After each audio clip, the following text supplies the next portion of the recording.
That in itself shows an admission of this statement by Dr. Akombe.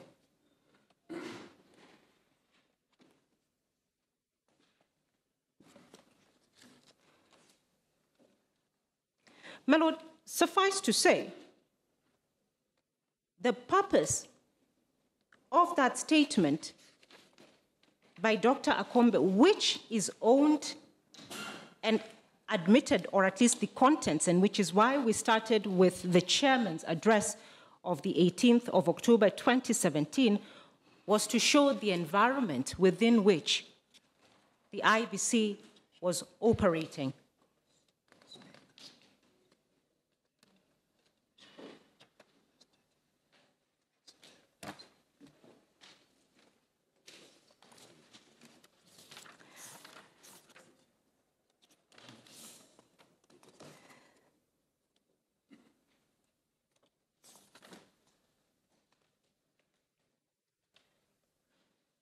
My Lords,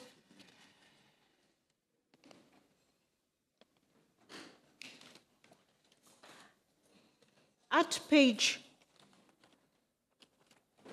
we wish to refer to yet another address by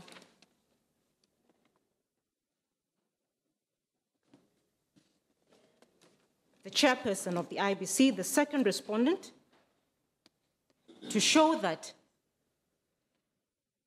an environment of violence already existed before the election and during the election. The reason we do this is because, my Lord, we are seeking to lay squarely at the feet of the IBC the blame that the environment that existed before the poll day was created by them. They were aware of it and did nothing about it, and still insisted on conducting the election on the 26th of October 2017.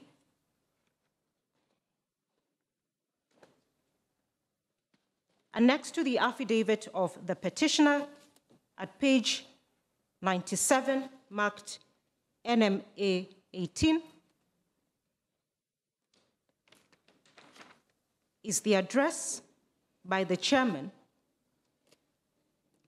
a day after the election on 27th of October 2017. And the chairperson says, "Fellow Kenyans, yesterday some of my staff were hijacked and some were tortured. Some had their homes broken into and looted. Others were forbidden and violently prevented from reporting to their polling stations and were literally chased away. Some have had to take refuge in police stations.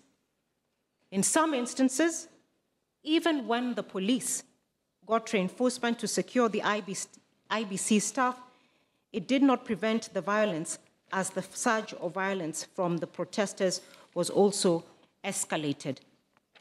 This confirms that there was violence on the poll day.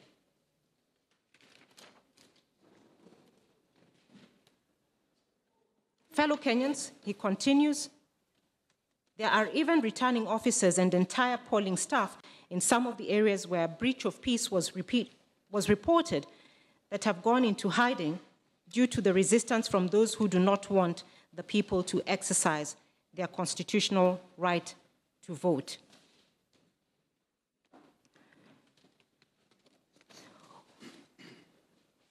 The question is, was the violence that happened on poll day one foreseeable?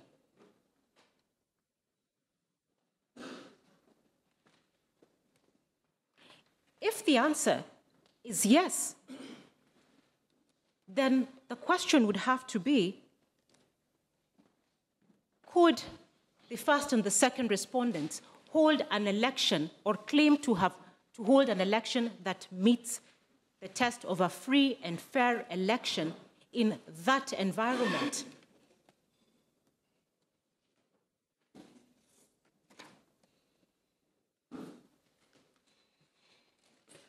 My lords, from the previous addresses that we have read, it is our submission that the violence was foreseeable.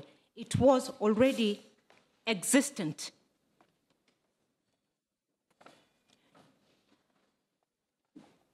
Yet,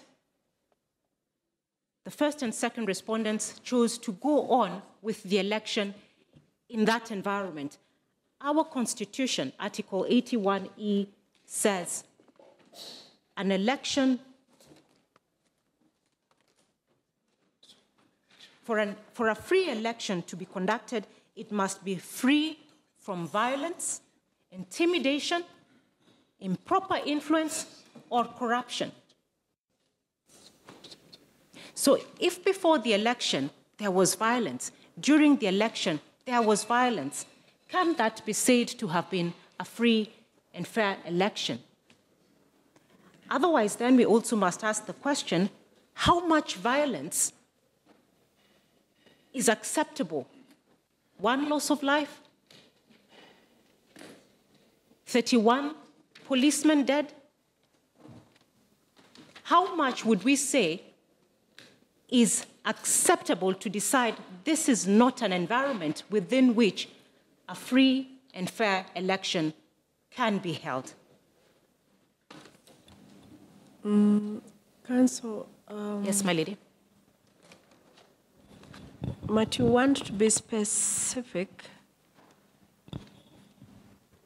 Would you like to speak to where that violence was? Was it countrywide? The areas to where the violence was? Mm-hmm. Yes. Is that relevant?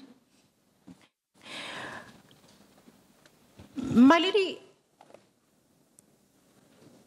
I would not say, I do not think it is relevant. It is relevant, yes, that in some areas were affected. However, it is also not relevant that in some parts of this country, an election could not be held because of perceived violence in those areas, whether actual violence happening in those areas. And there are places where we know that the election, even though it took place, there are people who stayed away because of fear of violence erupting in those areas.